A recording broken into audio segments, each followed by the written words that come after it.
brutalities being able to be executed mid-match on any team members that have below that threshold of health that's required. Ugly motherfucker. If somebody from NRS and Warner Brothers is listening, please update the test your luck stuff. It is horribly outdated. You can literally log in 1000 days consecutive and you can get a card that you can obtain the first day of play.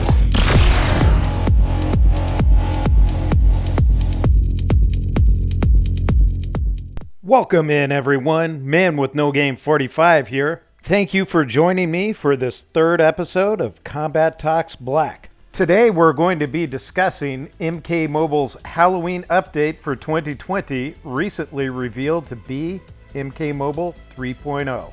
Joining me for this very special podcast, he's a guy you might have heard of, has his own little YouTube channel dedicated to Mortal Kombat Mobile.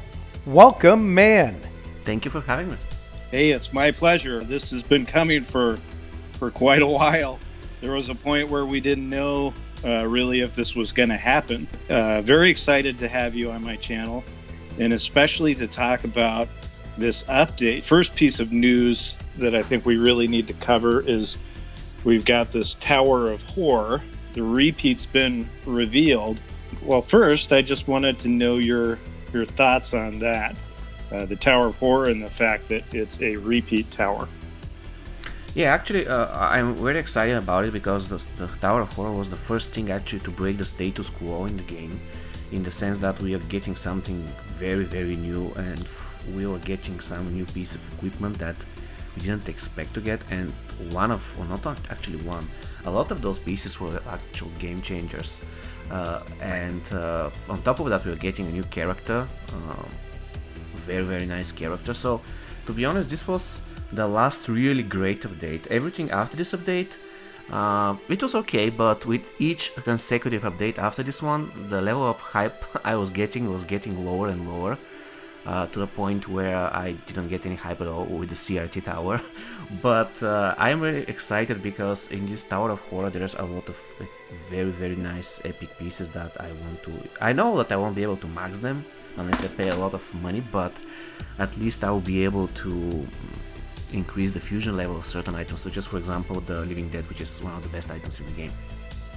Sure. Yeah, why don't we dive right into a little rating and analysis of the gear from the tower, starting with the uncommons. So what do you think of the death rattle and its stats when it's maxed? Not really great. I mean, the 40% critical hit chance reduction is the only thing that is actually useful, because the recovery boost is close to useless. I don't know if you've seen my video on that. Basically, recovery is so useless that if I can get my recovery down to 0 and just add 10% of it to my attack stats, I will do that every day. Literally... Champion's leather bracers showed that we really need to dial up that stat for it to be useful at all. Oh, you mean the Liu Kang exclusive piece? Yes. Yeah, but that's but like even 1500% or something. Yeah, but even then, it's not great. You finally just start to feel it. Yeah, it is just okay, but it's not great. Even with the 1000, probably have 3000%, then it's going to be fine. But 50 is nothing. 50 is just laughably bad. So this item, not really great in my opinion. Yeah. How about the Bone Claw? I think once again there, not a whole lot. Well, this one at least serves some purpose. It gives you some damage attack boost, so that's awesome. 40% is great, especially if you're trying to build some kind of a team that relies heavily on basic attacks. So that is a good piece. And 50% resistance to poison and bleed is always useful, and not the greatest thing in the world, but definitely more useful than 50% recovery boost. Yeah, for sure. And then our Demon Eye. Again, it gives recovery boost. I don't know why they're obsessed with this recovery boost, because if instead of this it was saying it doesn't do anything, it will be the same. It's like, and the 20% power generation is good. So in a nutshell, this item just gives 20% power generation boost. So not great, not terrible. Power generation is always useful. Yeah, my assessment though with the uncommons for Tower of Horror is they're really nothing special. I mean, most of the time I'm using them in quest mode. I'm not really equipping any of my characters with them, although perhaps I might, in the tower, given the circumstances. Where are you at with that? Yeah, sure. I don't even use them at all. To be honest, they're just sitting in my collection because they're not really that powerful. If for quest, I would rather use some kind of a powerful equipment that I don't use at all. Let's take, for example, the Tusha, or let's take, for example, Blaze's Life Force, such type of equipment, epic equipment that has a lot of power, and don't use it. I would use it on my quest, like everything. For sure. Well, and it's just usually if you can get some kind of health boost, it seems that quest mode tends to favor that in terms of increasing chances, I've noticed. But yeah, along those lines, the uncommon tower war equipment is still quite useless. But getting into the rares, I think we've got some great equipment there. Starting off with Witch's Ward. Yeah, it is. This one is pretty good, and it is extremely good on characters with very high toughness, base toughness, such as, for example, let's say Ronin Kitana. This is the character with the highest base toughness in the game. Because the 50% toughness boost is pretty great. There is another item, the other armor. This is, I believe, the Radiance item, the Storm Hat that gives power generation and toughness as well. But the third bonus is Radiant exclusive, and I believe it gives some boost to the X-ray damage or something like this. I'm not quite exactly. Sure. So this one is better if, once again, if your character has better base toughness, and in general, if you want to somehow build a character all around power generation, this one is better than the Hat of Raiden in a lot of situations. Well, and I'm sort of thinking that the resistance to fire could come in handy in this tower, given the Hellfire Blade possibly in the hands of some of our bosses, but we'll get into that shortly here. What about the Meats Cleaver next on the rares? Meats Cleaver, I was thinking of this item as a troll item for a long period of time until actually I had a podcast with Leo. I don't know if you know Leo. He was one of the guys who won the contests. So he actually opened my eyes on this item, and I still find it kind of trollish, but it is extremely useful on a Venomous Devourer and any character that has very high basic attack damage. On Venomous Devourer, this item on tagging can literally deal like 80k. So in a way, she can have the strongest tagging attack out of all characters. With the correct items, you tag in Devourer and this thing deals 80k damage. It's incredible. Great. And I'm sure that 30% critical chance boost is going to come in handy regardless. But yeah, like you said, high basic attack damage and the chance that it can critically hit when full fusion, it's a pretty powerful item and should help a bit in the tower if you've got it, thanks to that nice 115% damage boost when it's maxed, so sure.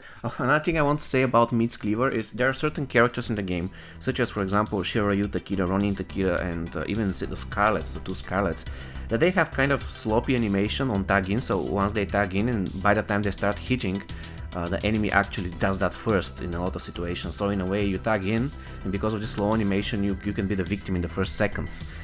And especially if the enemy has 2-3 bars of power, that's going to be extremely bad for you. This is the main reason why when I played Assassin Team, I always use the Psych Bomb on Assassin Scarlet, because she has this slow animation, and with the Psych Bomb she can stun on tagging, and even if she doesn't stun, you buy this 1 or 2 seconds, one of those precious seconds, so that you can start hitting the enemy first, and that's extremely important. And this can be a different usage of the Meat Cleaver, even though if they can block it, but still it buys you some time in order to get things going. Yeah, absolutely. So definitely useful in that regard. And then you talked about Scarlet a moment ago, and this was an equipment I got really excited about because it came out around the time that we first got MK11 Scarlet, and it was made specifically for characters with lots of bleed effect, and that's Bloodsucker. So what's your assessment on that piece of equipment? Well, on paper it looks pretty great, but I have it maxed out, and I used it on several occasions, but I never got impressed by it. I don't know why.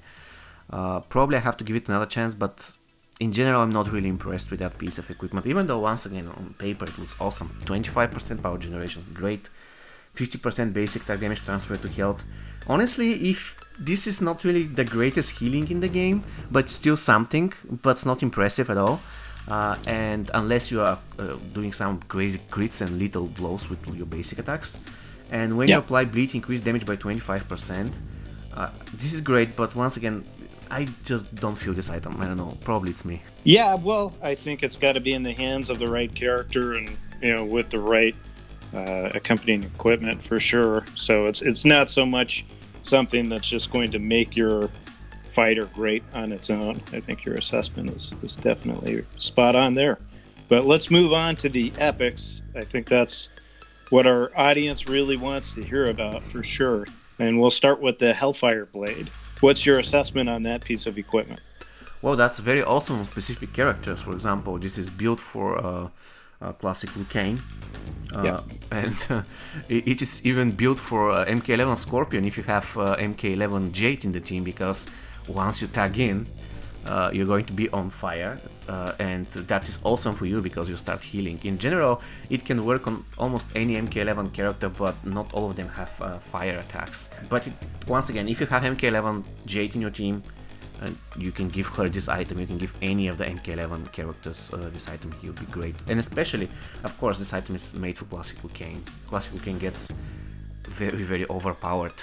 On top of the overpowerness he already has, he gets really, really crazy with this item. Even though I have it on Fusion 2 or Fusion 1 or something, but I won't have any fun using Classic Liu Kang with this item maxed out, to be honest with you. It will be like not fun at all.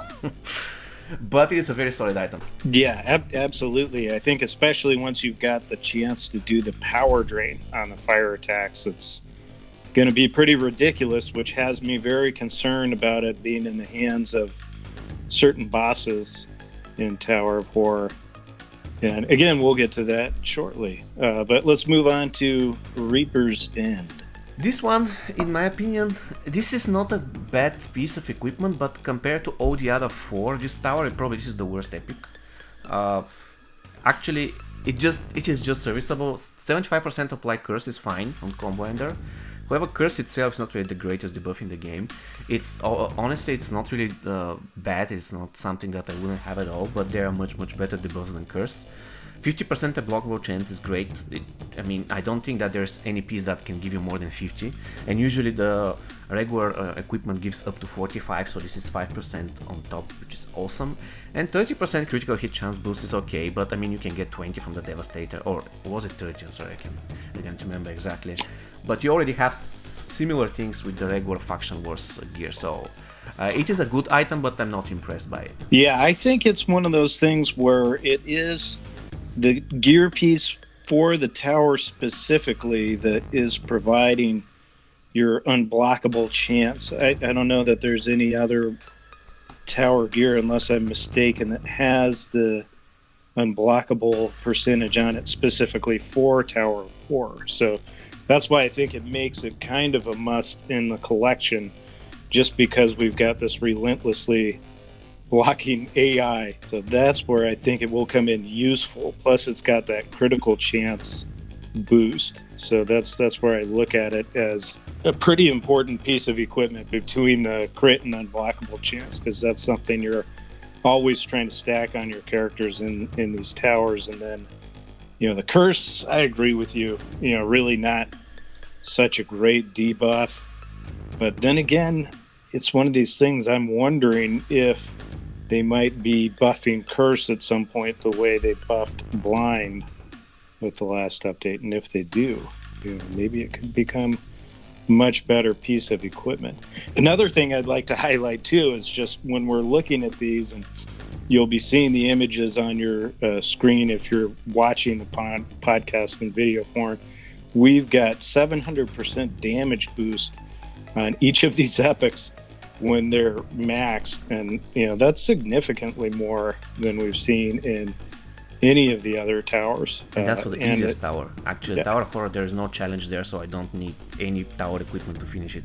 It doesn't matter. Well, it kind of makes me think that there's going to be a bit more of a challenge to this one than we've seen in the past.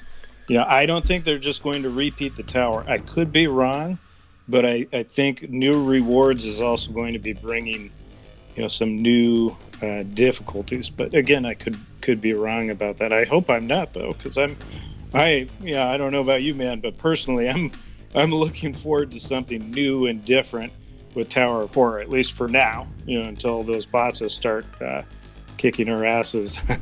I'm certainly looking forward to it. The 500% max health boost as well too is very significant on each piece of epic equipment that's been maxed. I can't even imagine, bosses having 1,500% extra health or even more, depending on all epics. It could get ugly. So what do you think of the Wailing Spirit? I think of it as the perfect item for a character that relies heavily on tagging in, such as, for example, Ravenous Melina. Even though exactly for Ravenous Melina it's not the best, but it is pretty great on her. Characters such as, for example, a classic Raiden. And to be honest, this actually, except for the fact that Guardian Terminator shouldn't be your opener in a lot of cases, but this item is absolutely crazy on Guardian Terminator, because the only character that can actually counter him if he has this item is a character with a grapple that has cripple, such as classic Jax, such as Shallow Jax, and of course his biggest counter, the Dead Red Jade. Even if you have a character that can power drain with this item on Jax, the Terminator doesn't care. He's going to get a lot of power and he's going to destroy you anyways. So amazing item for the characters that relies on tagging, such as assassins and such type of character in general. Yeah, absolutely. I mean, when it's maxed and it's got the steel on tagging, that's kind of a unique thing too. I can't really think of too many other mechanics in the game that function the same way with the steel on tagging. It's actually boosting the power of your character. So that's really strong. I mean, granted, you have to have it max fusion. That's could be what we're seeing on a boss here in the tower potentially. And with that, we get to the crowning piece, in my estimation, for the Tower of Horror, Living Dead. Your thoughts? Well, yeah, that's absolutely. It's not only in Tower of Horror in general, in my opinion. Together with 2 or 3 epics, one of the best items in the game, and probably the best item in the game for Fusion Zero, because this item can be used on any character in the game, and it can work. It is better than Revenant in the sense that, okay, Revenant is slightly better in a specific way. Revenant works on 3 characters, this works on just 1. However, Revenant is chance based, this isn't, so you're going to get reanimation 100% chance. And thing is, this item is great even in Fusion Zero. The only other item that I can think of, there are actually 2 items that are as good as this one, or very close. They come both from the Black Dragon Tower. The first one is the Cybernetic Heart. It's an extremely overpowered item. I use it on Jason's and a lot of other characters, so it's a very good item. And the other one is Nomad Buzzsaw, very good also at Fusion Zero. But the Living Dead, and when it comes to specifically the Tower of Horror, is absolutely the greatest item. Yeah, I 100% agree. And I guess this will be a great segue into our next section, because I am terrified of seeing this on a boss, knowing the time limits that we have for these matches, knowing that, they could have 100% unblockable and vulnerability for a full 7 seconds. That's a long time to try to survive. And that if they happen to be able to pull off an X-ray or fatal blow attack, then they're going to heal 50% of their health. And then on top of that, there's another effect here on Living Dead, which really doesn't matter that much, I think, for most players, that, if you're wielding it, that you're going to apply bleed to the opponent upon reanimation. But when I look at it in the tower, and I think of bosses potentially equipped with Bloodsucker, and starting to bleed your character when they reanimate thanks to Living Dead, then all of a sudden you're taking 25% more damage. The boss is transferring 50% basic damage to their health. It's a nightmare. So we definitely want to get into the potential in the game. And I guess that's the first big question.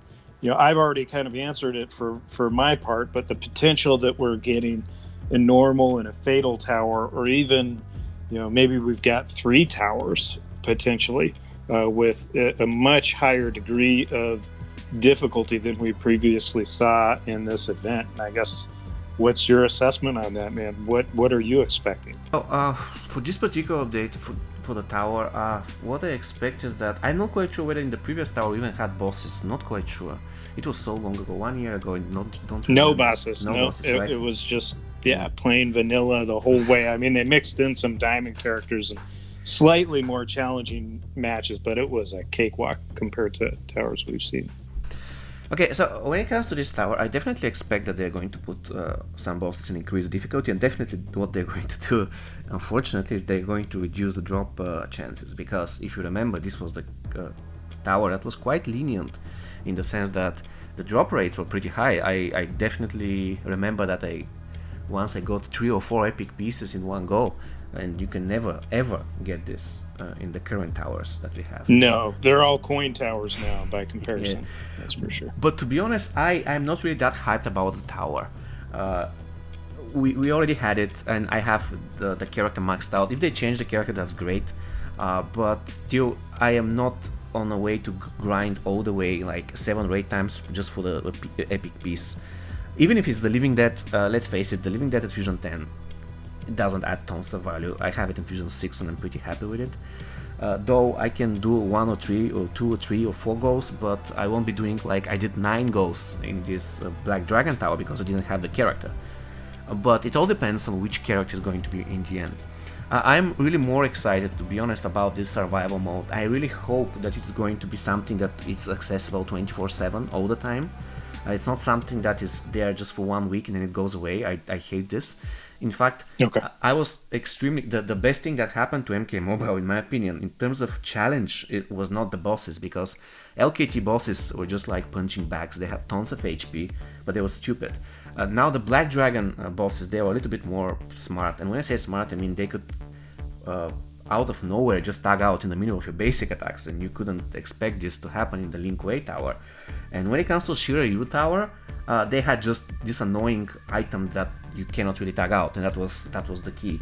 If they didn't have this item, I mean, it wouldn't have been that hard. And of course, they had the boss that regenerates. We never saw that again. But my favorite part when it comes to having a challenging fight wasn't against bosses. It was against, if you remember, update 2.2. It was a very infamous update, because in the first 4 or 5 days after this update, Faction Wars was ridiculously difficult. It was brutally difficult. Yep, it was so easy to climb the leaderboards. There was no competition. Exactly. And the thing is, for the first time ever, I couldn't finish a lot of fights with gold teams. For example, I tried heavy weapons Jack's team, I couldn't do that. If I could land 1 special 2 during the whole fight, I would be lucky. If I land 2, it's close to impossible. But at some point I'll face maxed out Diamond team, they would totally wreck me. Because they really felt like Diamond, they really felt like they're more powerful than you, and they had all these advantages over you. Now, in some specific case, they went too far. But I love the fact that I saw it and I felt it could be done. So all I'm asking in this game is not like another tower. All I'm asking is that they introduce a new difficulty mode in Faction Wars. Let's call it this way. We have the current difficulty mode for whoever is challenged by it, and whoever, there are people out there, they don't really need challenge, and that's fine. I understand them. But if I want to challenge, they can just click on hard mode in Faction Wars and then go against this incredibly difficult AI that's actually smart, that actually has advantages over you. And if I win and if I perform good there, then I get better results. This is what the ultimate thing that I expect from this game. Not another tower. The towers are great, but at some point they get repetitive. Even the Tower of Horror, it's repeated, that's awesome. But after the 4th or the 5th go, everybody will get bored. And that's the biggest problem. Yeah, you're certainly right about that. I mean, I think I burnt out on the towers quite a bit myself. You're voicing a concern that the community really has. I do think, though, that they're going to try to find a way to make us want to play these towers, because ultimately they're there because, they want to make a profit. And one of the best ways they know to do that now, whether we like it or not, is to sell us equipment packs. And a lot of us already have this gear for Tower of Horror. So the way that I look at it is they are going to be increasing the difficulty substantially. Maybe they'll have a normal tower for players who want less of a challenge. Maybe they even bring back the old tower, so they've got kind of 2 easy towers. But they're going to throw, a fatal tower or whatever in there. It's going to have an extreme level of challenge on par with Shirai Ryu Tower, maybe more, because they know that we've got the gear, but they still want to sell us gear packs. And there's going to be a carrot there, man, just like MK11 Noob Saibot is a carrot to get people playing Faction Wars again. They're going to have a carrot there that as players, we're just not going to be able to resist. We're going to want to get that from the tower. We're going to want to get it as many times as we can. I am of the mind that it's probably going to be, a new brutality. Maybe we even got a brutality for Noob Saibot. It could be long-awaited brutalities for, possibly Katana, Raiden, whoever, but it's going to be something that Aaron Black would be one if you've got Day of the Dead team as a reward, for the top of the tower. So that's another thing. What are we going to get reward-wise? But, just looking at the difficulty level and what we've seen so far and the big incentive that they have to sell us equipment packs and the fact that we've already got equipment, but we probably don't have it maxed, I'm banking on them putting in, a real challenge. And when I look at the equipment, and I see that you've got Living Dead with this invulnerability, for 7 seconds plus, 100% unblockable, you're looking at 700% damage boost, from some of this equipment, all the healing and regeneration that comes with it. I'm seeing, the writing on the wall, so to speak. And I could be wrong, but, at least that's my impression, because I think, they've done a lot to win the community back over. There have been a lot of people who were pretty pissed, and rightfully so, after Shirai Ryu Tower. So I don't know about you, but I think, this is the team that's been selling us brutalities for $19.99 with basically a 1% chance to get in the pack the character and the equipment that you need to do it. I love that they're giving us Noob, but I'm kind of skeptical that, there isn't going to be something here with Tower of Horror that's going to look to continue the trend that happened with Shirai Ryu Tower, because they've seen a spike in revenues. They're going to be looking to continue that trend, and I think the difficulty is the way that they do it. Yeah, sure. I'm not convinced that this equipment is absolutely required in order to finish the tower. I actually beat Shiryu Tower by only getting the equipment which I got along the way. I didn't buy anything. And when it comes to brutality, I mean, probably I'm the only person in the world who doesn't care about brutalities. Let's face it, brutalities, except for the all great bonuses that the equipment does, except for the brutality. Brutalities are not really useful in faction wars, like at all. The best usage for them is against bosses when you're in towers. Outside Sure. of it, I'm going to you don't pause need you it. for just a second, though, because I have a question along those lines, and it's one I've been talking with folks on Twitter about. What do you think if all of a sudden in the game it was changed to brutalities being able to be executed mid-match on any team members that have below that threshold of health that's required? What would you think of a brutality then and its usefulness in Faction Wars? Just to throw that out there. Well, then it's going to be much better. Basically, the only character who can do that currently is Shao Kahn. So if they Correct. If they enable it for the other characters, that would be great. Even though they cannot say brutality to write on the screen, the whoever character is doing the brutality cannot be happy about it because there are two other living characters on the enemy team. So he or she should be ready to face them.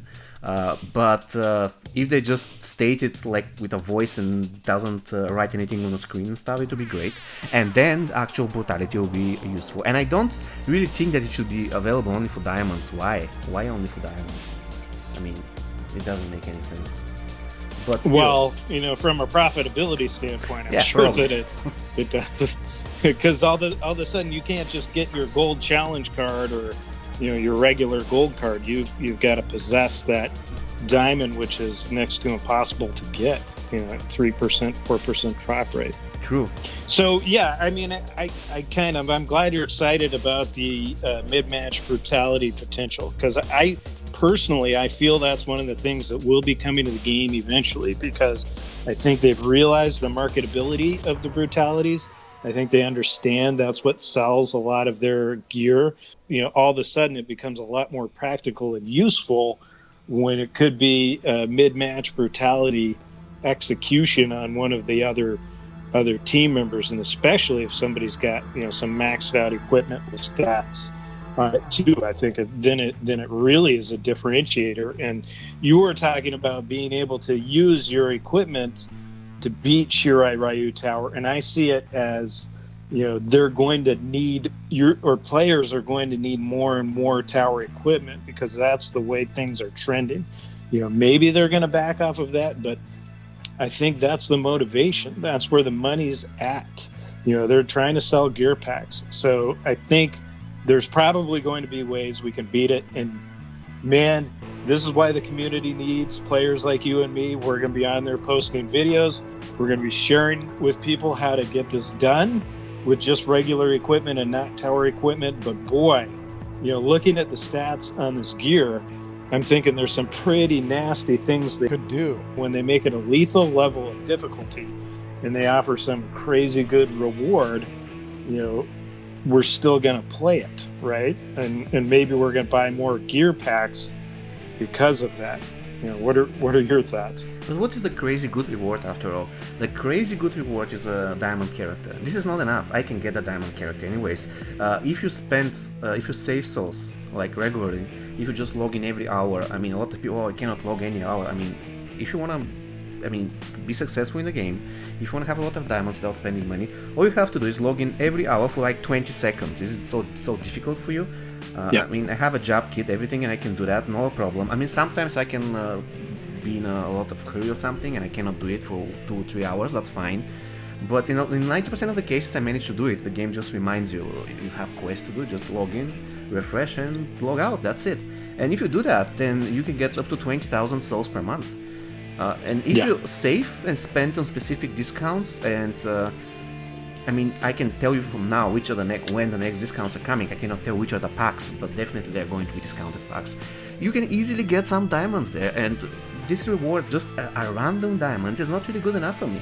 For example, in the LKT tower, it was the worst tower for me, because I did it twice, and then I was like, screw it, I'm not going to do it anymore. This is ridiculously boring. But then I saw the potential of this Kuai Liang skip. Plus, I needed one more MK11 Sub-Zero. I had him in Fusion 9, so I had one more copy to go. And I did the tower in the end 6 times, and do you know how many MK11 Sub-Zeros I get? 0. Yeah. 0. MK11 Sub-Zero 0 out of 6 attempts. I don't know how the chances are about it, so I can calculate it, but pretty low chances. So my point is, if I want to get a diamond, and if I'm forced to buy very expensive equipment in order to eventually get a random diamond, or let's say one of the 5 scorpions, and if I have 2 maxed out, then what do? I'd rather save my souls, I'd rather save my souls and not doing the tower, and save, let's say, 15 or 20 or 30 or 40,000 souls, and then I spend them on the pack that has scorpions. Especially if you're talking MK11 Scorpion, MK11 Sub-Zero, they're so easy to get. You have the MK11 pack, you have the Faction Wars rewards. So if they just offer me a random Sub-Zero or a Scorpion, it's not really the best reward in the world. Yeah. No, agreed 100%. And that's definitely where the Shirai Ryu Tower fell down quite a bit. And I think that's something that they're going to have to fix with Tower of War to give players the incentive to play. But I think, there's going to be something there. Like we might be looking at, brutality equipment for Noob Saibot, something that people want to play for, and maybe even, a diamond card that isn't available any other way. Exactly. Potentially. Just do a tower exclusive diamond card, and that's the solution. That's very, very simple. You do a Scorpion that's only available in this tower, and that's it. No packs, nothing, no even for money. Just in this tower alone, and then people will have incentive to play. Yeah, you hit the nail on the head, man. At the end of the day, the reason to play the tower is going to be all about the reward that we're getting at the end. But I do think, I really do think they're going to add some substantial difficulty. So you and I are going to be pretty busy making videos for folks and trying to help them get through this without paying for equipment. And I think that's the bottom line that we want to share with folks too, is it can be done. It may seem impossible, and it may be close to impossible with these new towers, we'll just have to see. But there's always a way, and if there is, we're going to figure it out. And stay tuned, because we're going to be sharing with you how to get that done. But what's really got people coming back, obviously, it's not the tower. Yeah, Noob Saibot finally. Yes, it's about time. And not just Noob Saibot, we're talking MK11 Noob Saibot. And he's not just a skin. I think we've seen through the combat reveal yesterday. We got to look at his moves. What do you think about him so far? He looks awesome. Now, I'm not going to lie. And he has this unique debuff that nobody else has. It's like a skull with something between the skull. It looks pretty cool. He has some kind of a strange way to avoid death by bringing his shadow or something. Pretty awesome. And the thing is, if he's a Faction War season exclusive, I really hope that they're going to remove Classic Melina. There's so many stuff that they're doing which I have no clue why they're doing it. For example, why they decided to bring Classic Melina back to a challenge character when she was Faction Wars exclusive, and then they kept her as Faction Wars reward. It's pretty strange. And in general, Noob Saibot is one of the characters that a lot of people wanted. Me personally, not that much. I'm not really a fan. I would prefer the Joker. Okay. I can tell. But you weren't quite as excited as I was expecting. Yeah, I'm not really a fan of Noob Saibot. I mean, I'd prefer Bihan when he was original Sub-Zero. Rather than, but I'm not going to lie, he's one of the most iconic characters in Mortal Kombat, so definitely he deserves a place in MK Mobile. Definitely he looks awesome. He's definitely not a reskin. So this was the place where they had to make some money out of it, but for some reason, I don't know why they decided to not make any money out of it and put him as a Faction Wars character. Now, is he going to be 15%? We don't know that yet. Yeah, I mean, the fact that he's going to be Faction Wars season exclusive, that's great. And to me, I think we do know why they did that, because, they probably saw like a high rate of player attrition. They heard, the discontent in the community with the way they've been doing things. This definitely seems like an olive branch. But I think at the same time, it's a stick if it's an olive branch, and they might, try to beat us like the piñatas we are for some more money. And I think that we could even potentially see Noob Saibot packs come before he drops as a Faction Wars season exclusive. And I believe it's going to be next week though, because I don't know if you noticed, but the remaining time on the Sonya challenge is less than usual. True, there are a lot of people who think the update's probably going to be on the 20th, but nothing is guaranteed yet for sure. And maybe he's not going to be in the first Faction Wars season, just like we didn't get Classic Smoke right away in the update. It seems more often than not we don't have immediate access to these characters when an update drops. Probably, but we don't know whether he's going to be the only character introduced with this update. That's true. I hope we really get more than just one. Still, there are some pretty interesting things we should look at with Noob. A couple things. The reveal showed him changing into his shadow with his special 2, which that was a shadow charge, I believe, and you had a special one was the teleslam, and it looks like you could unlock that crushing blow in shadow form. There might be a percentage requirement on the mini game for that, or that revive save that he appeared to have coming back with full fatal blow. And not only that, when he popped back in, he had this lethal blow counter on his revive. So if you had somebody taking him out that was at low health, when he revived, he might in essence knock them out with that lethal blow. I don't know if it's a guaranteed lethal or what, but again, this death mark ability, it makes me wonder if they're going to change death mark in the talent tree, since it's the same name, it's the same icon. We hardly ever use death mark, and typically it triggers as this massive icon over the player, but in the reveal, we were seeing it up in the status area, up in the bar. So but that is death mark. It's the same icon as the ability in the talent tree. And the other big thing I'm curious about, a few players already corrected me on this on Twitter. They said that Revenant wasn't technically a resurrection, and that's correct. Instead of dying, you hit this 1% health and you get invulnerability for a certain period of time. But boy, I sure hope Deathmark can shut down Revenant, even though it's not likely to be covered. It doesn't activate, the regen for Day of the Dead. So there's kind of some things that indicate hey, technically this isn't. What do you think the odds are going to be that we can pull Noob Saibot in his season? No, I can only speculate, but I think somewhere between 10 and 15. I don't think he's going to be less than 10, and I don't think he's going to be more than 15. So probably 10 or 15. Probably he's going to replace the chances for Classic Melee. That's my best guess. And when it comes to this revival mechanism, now the game doesn't really define well what is a revival, because, for example, let's take Grandmaster Sub-Zero. In his passive, it is stated that instead of him taking the fatal blow, he actually uses a clone to take the fatal blow. So actually Grandmaster Sub-Zero never dies, but for some reason the game thinks it as a revival. And if you're using Undead Hunter Johnny, Strike Force Johnny, and you kill Grandmaster Sub-Zero, you trigger his passive, get the power boost. But he never died. This is not a resurrection. He just evaded the fatal blow. That's it. Strange. Correct.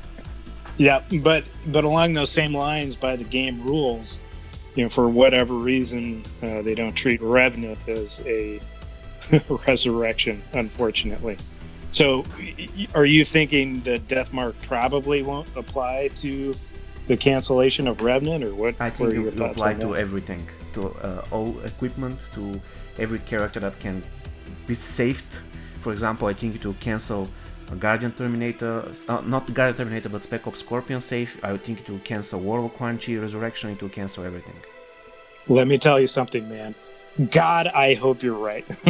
God, I hope you're right, because I can't stand Revenant. And Noob will be on every team I run almost, if that's the case.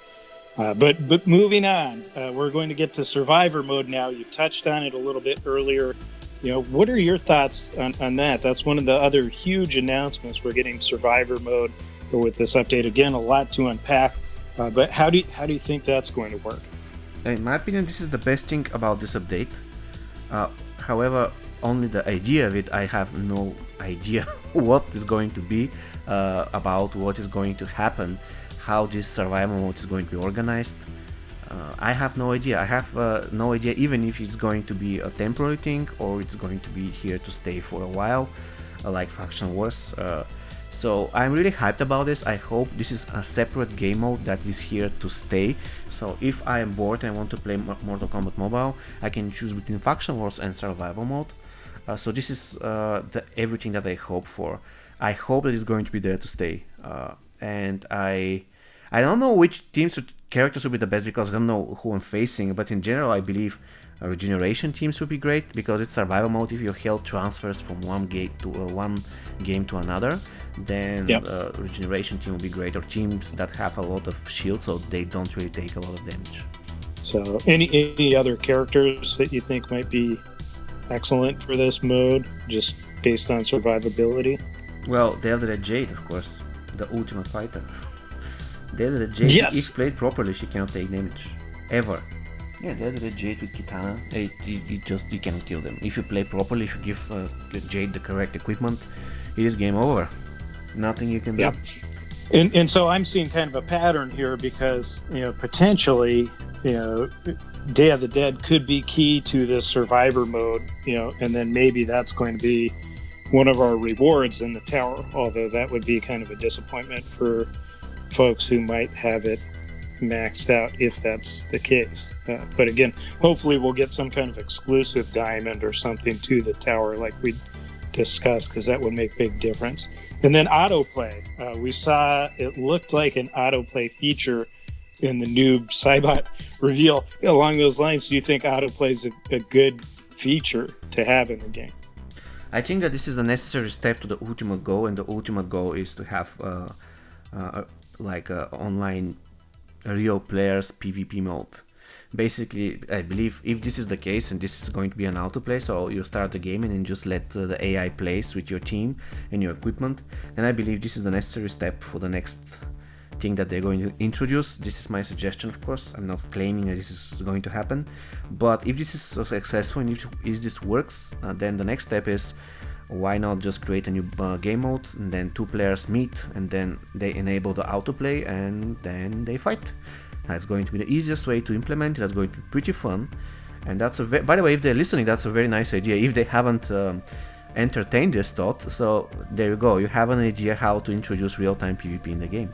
Yeah, very interesting. I hadn't thought of that angle. Is this something that you would run while you're at work? This autoplayer during your regular day, just to take care of some of the relentless grinding that's required in this game. I don't think that this is very good because it will kill the game. Why should I do that? I want to go to Faction Wars and play myself, test strategies, do stuff. I really don't want to just press a button and then wait for the AI. The only way this will make sense is if I'm facing another player's AI team. I 100% agree. I want to play the type of teams that challenge me and have the kind of experience there that, really autoplay is something I probably wouldn't turn on myself. They can enable it in the towers though. For annoying battles, they can just enable it in annoying battles, in challenges and towers and so on and so on. For sure, definitely. I wanted to share with you, and you may have caught this already, but McPack had shared a tweet with a number of emojis when he was talking about what was coming with the game, and I deciphered this. Maybe there are some other players out there that did too, but I figured out that these different emojis, and I'll be showing it up on the screen here for those watching the video version of the podcast, that spelled out Blood Ruby. To me, that means something's going to be happening with Faction Wars Store. Something's going to be happening with Faction Wars Rewards. What do you think we're actually going to get in the update? And moreover, should players who haven't maxed out their equipment, who haven't maxed out some of these Faction Wars Store characters, should they be trying to do that as quick as they can before the update, assuming they have enough currency? What are your thoughts? Oh, I think they should wait. The fact is that the Faction War Store is heavily outdated. Especially when it comes to the characters, especially when it comes to Classic Sub-Zero. This is a heavily outdated character. Somehow Classic Scorpion has stood the test of time. He's still great, awesome, he's useful everywhere. But in general, yes, the Faction War Store badly requires some refreshments, in the sense that we need more equipment, we need more characters, especially characters. Currently, I wouldn't really... I have a lot of rubies. I have like some 35,000 rubies or something, so I can max 2 characters if they decide to drop new characters. But I really believe that Faction War Store is once again heavily outdated. It needs to be refreshed with new characters. Not that much new equipment, but definitely new characters. However, I think that it is more important to get more challenge golds. We didn't have... I'm going to focus on this thing here. I'm going to stress upon it. We didn't have a new challenge character, and the gold MK11 characters do not count. We didn't have a single challenge character for about a year and a half, and this is like... I have no words to describe it. Why we haven't had a single challenge character for a year and a half? It is the same challenges that are being repeated over and over, except for Gunslinger and Black. This challenge is never being repeated. But like any other challenge, it's like... Come on, we need other gold challenge characters. So I'm not really that hyped about the Faction War Store. Once again, I think that it requires refreshment, but they need to focus on the challenge golds, because we are lacking challenge gold cards. This is what I think about it. Okay. Yeah, I tend to agree with you there too. There really is no point to playing the challenges aside from grinding for souls, essentially. Unless you're a newer player and you need to acquire these challenge cards, but for us veterans who already have them all, this is a rerun that we've seen a million times. There's really no reason to play it. And frankly, with the current low drop rates, it's pretty hard to argue that it's worth hoarding these souls. But admitting that, I think one of the few game modes that a lot of players still play no matter what is Faction Wars. So I'm pretty pleased to be seeing, we're at least getting some kind of much needed refresh there. As you said, it's certainly warranted.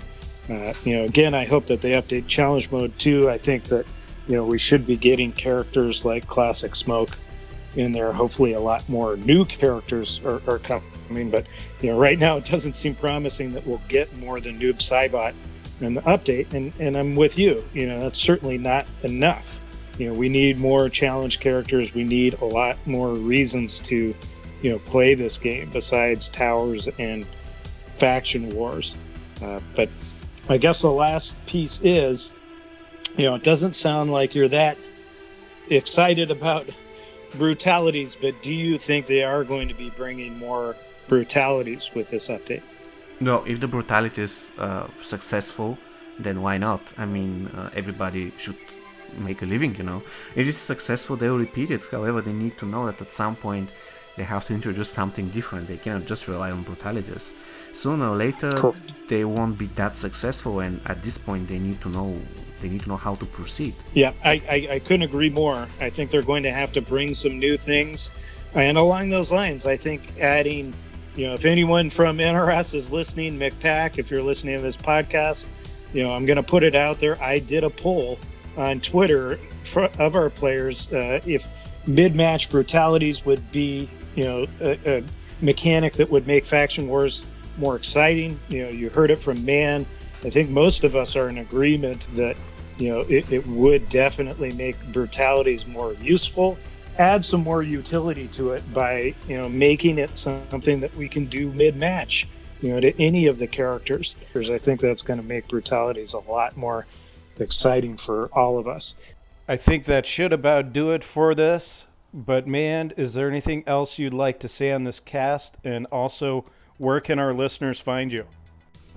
Well, you can easily find me if you just type in Manned MK Mobile. Basically, I'm doing a lot of MK Mobile related content. It's like my channel is heavily focused on MK Mobile.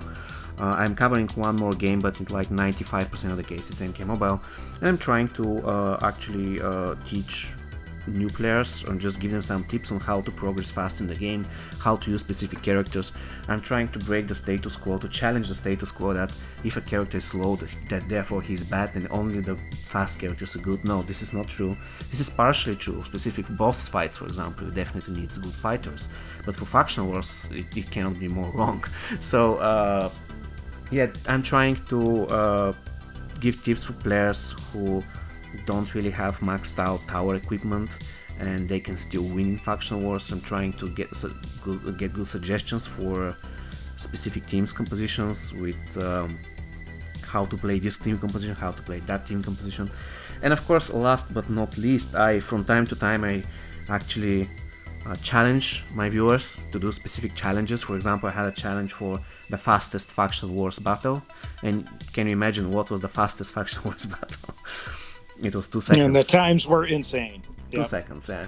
I had now the longest faction wars battles, or in other words, how much you survive. And actually I messed up with the requirement for this challenge, but there are people who survived more than 1 hour and they could do that forever. Against maxed out teams. It wasn't against some small, weak character. We were just playing maxed out teams and they survived more than 1 hour.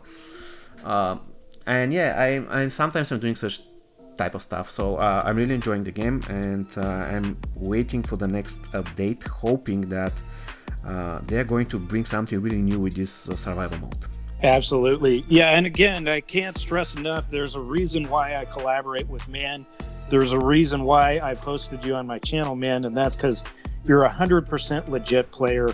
Like you said, you're trying to help out the average MK Mobile player out there by showing them how to beat these towers, using gold cards, using strategies that everybody has available to them. I'm going to be mixing it up with my channel and be doing more of that style because I think it's the most rewarding for our community, and it's why I've got Man on here. It's why I support him, because he's legitimate. You definitely want to check out his channel and see his way of playing the game, of overcoming these ridiculous challenges that they're going to be throwing our way, because I'm sure we're going to be getting it with the Tower Horror. Well, I'm not 100% sure, but something in my gut just tells me, buckle up, because this is what's coming. And again, Man, I can't thank you enough for being on my channel and on this podcast. It's always a pleasure to have you here. Hope to collaborate with you again in the future. And thank you for having me. It was a pleasure as well. And I just want to finish with one thing. If somebody from NRS or Warner Brothers is listening, these things are very small, but I believe they are so necessary.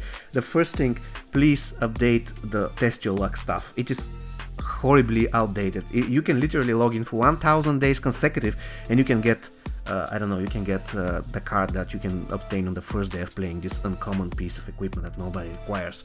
Please update this one. At least after you pass 900 days, just give us a small chance to get a diamond, for example. A diamond that can be only obtained this way, giving you an idea, or any other character that you cannot obtain any other way, because currently you can get 3 characters that are not really that great. But apart from that, make sure that the things you can obtain with this test your luck get better and better. And the next thing, we have 3 teams, right? Why don't you create an opportunity for us to have 3 talent sets? So we can preset 3 talent sets. For example, I can have a talent for special 1 focus teams, I can have a talent for special 2 focus teams, talent sets of course, and I can have talent sets for, I don't know, some general teams, or for, let's say, damage over time effect teams. And if I select a team, I just want to be able to select a talent set. So basically this is it for me. Okay, perfect. Well, those are some very, very good points to end this on. Again, it's these little quality of life things that make all the difference in the world for us players who play this game every day. But once again, man, you're a class act. It's been a pleasure having you on my podcast, and I hope we get a chance to work together again soon. Thank you. Same. And that's a wrap for this episode of Kombat Talks Black. We hope you enjoyed listening. As always, be sure to like, subscribe, and share, and follow Man with No Game 45 on Twitter.